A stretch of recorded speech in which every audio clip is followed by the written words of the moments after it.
मोहल्ले में खबर हो गई, सामने वाली बूढ़ी माँ नीचे गिर गई। सामने एक अम्मा रहती थी बूढ़ी, वो इसकी बेस्ट फ्रेंड थी, पूरी अच्छी फ्रेंड। उसको मालूम पड़ा कि मेरी सहेली चक्कर खा के नीचे गिर गई। वो तुरंत दौड़ के आई और आते से पूछा, क्या हुआ तुम्हारी मम्मी को, ये जीजी को क्या हो गया? कि बाहर बैठी थी, बस कपास की गाड़ी निकल के गई थी, उस गाड़ी को देखा और चक्कर खा के नीचे गिर गई। डॉक्टर भी कुछ जवाब नहीं दे रहा, हमने पानी दे दिया, सब कर दिया, पर उठ नहीं रही।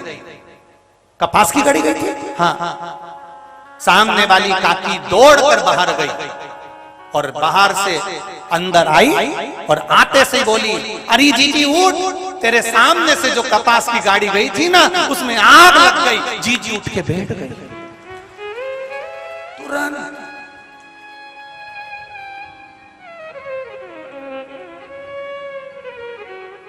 बच्चों ने पूछा, काकी आपने हमारी मम्मी को कैसे अच्छा कर दिया? कुछ नहीं बेटा, कुछ नहीं करा। वो कपास की गाड़ी दूसरे की थी, कितने में बिकेगा, कितना पैसा इकट्ठा हो रहा होगा, कितना धन आ रहा होगा, और करेगा क्या, इतना रुपया सोच सोच के चक्कर खा के नीचे गिर गई। ये ईर्ष्या अंदर इतनी जलन की भर गई, इतनी जलन की भर गई कि जैसे खाने से एसिडिटी होती है, वैसे ईर्ष्या से एसिडिटी हो गई और चक्कर खा के नीचे गिर गई। अब वो चक्कर जो खाई थी तो उसको बोलना तो पड़ेगा कि वो गाड़ी बर्बाद हो गई। कई लोग संसार में ऐसे हैं जो दूसरे का सुख नहीं देख सकते, वैभव नहीं देख सकते, वो बस आस लगा कर बैठे हैं, केवल आस लगा कर बैठे हैं। जैसे एक कौवा आस लगा कर बैठा होता है कि कब कुत्ता मरे और छींतड़ा नोचा जाए, ऐसे कई बैठे हैं तुम्हारे लिए आस लगाकर कि ये थोड़ा सा बड़ा अब कब गिरेगा और हम तैयारी करके बैठे हैं कि हमको इसको कैसे नोचना, हमें कैसे इसको चीथड़े निकालना। इतना कैसे कमा रहे हैं, इतना कैसे आ रहा है, इतना वैभव कैसे बन रहा है, ऐसा कैसे बन गया, इतना धन कैसे आ गया, ये सब नोचना है, केवल नोचना है और कुछ नहीं। ईर्ष्या। शिव महापुराण की कथा कह रही, आग लगे बस्ती में, जम के बोलो जरा, अपन रहो मस्ती में। 3 सूत्रों का स्मरण करना, सारी समस्या का हल। और दूसरा, आग लगे बस्ती में अपन रहो, क्या किसको रोइए। जिंदगी के ये 3 सूत्र अपना के रख लो, 1 लोटा जल से समस्या मिटती रहेगी। और क्या किसको रोना, अलमस्त होकर जिंदगी जीना। कोई ज्यादा बोले, तुम ज्यादा खजूर वाली चोटी करके जूड़ा बांध के जा ले जा, क्या कर ले। और ज्यादा करे तो बनारस का पान में दबा के फिर खाई के पान, ले अब बोले।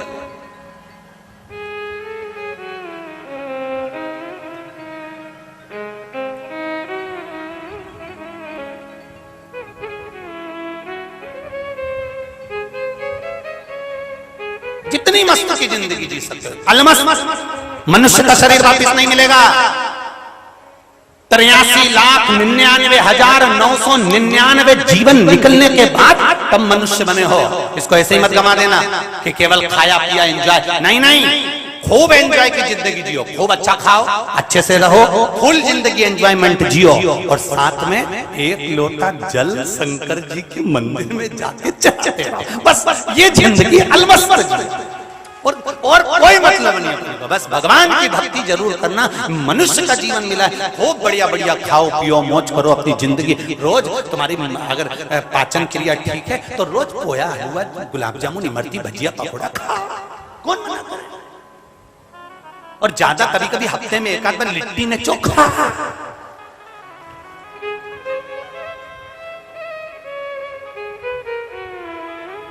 जो खाए लिट्टी चोखा वो कभी ना खाए धोखा। ऐसा है लिट्टी और चोखा।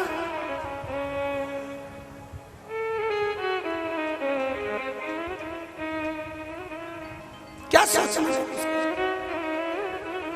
और जब मन हो जाए और लगे कि अब हमारे घर में कोई त्योहार आ रहा है तो ठेहुआ, क्या बोलते ठेहुआ, वो मीठा मीठा आटे में गुड़ घोल के ठेहुआ, हाँ जो भी हो, तुम काशी वाले समझ गए ना, बहुत बहुत सहजता नहीं, अपने जीवन को मस्त जियो ना, हमें ईर्ष्या देखना है ना, हमें निंदा करना है ना, हमें बुराई करना है, और जो करे करे अपनी मस्ती में, अपने आनंद में। श्री शिवाय नमस्तुभ्यं, श्री शिवाय नमस्तुभ्यं। भगवान की भक्ति को धारा कर, विदल उत्पल माता पार्वती के सुंदर स्वरूप को देखकर आसक्त हुए पार्वती जी ने कुंदुक उठाकर प्रहार करा, और कुंदुक उठाकर जब प्रहार करा तो वो विदल उत्पल का अंत तो हो गया, पर कुंदुक मेरे बाबा देवाधिदेव महादेव के चरणों में जाकर गिर गया। शिव जी का नाम कुंदकेश्वर पड़ा। क्या नाम पड़ा?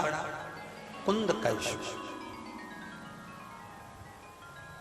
पहले भी कथा में कहा, आज फिर कह रहे हैं, जब बहुत भारी रोग शरीर में हो जाए, डॉक्टर दवाई दे, वो दवाई अगर नहीं लग रही हो तो डॉक्टर की ही दवाई खाओ और कुंदकेश्वर महादेव का नाम लेकर खाना चालू करो, दवाई असर करना प्रारंभ कर देगी निश्चित। ऐसा नहीं है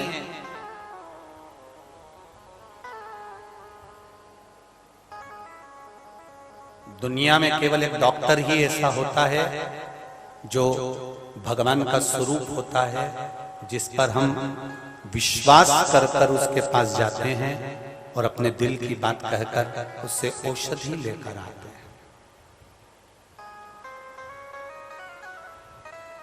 इस व्यासपीठ से कभी नहीं कहा ऐसा कि आप डॉक्टर के पास मत जाओ। ये व्यासपीठ हमेशा कहती है कि डॉक्टर के पास जाओ, जांच कराओ, दवाई लाओ, और उस दवाई को, उस औषधि को कुंदकेश्वर महादेव का स्मरण कर कर खाओ, जिससे एक बार खा ली जाए तो दूसरी बार जरूरत नहीं पड़े और शरीर ठीक हो जाए।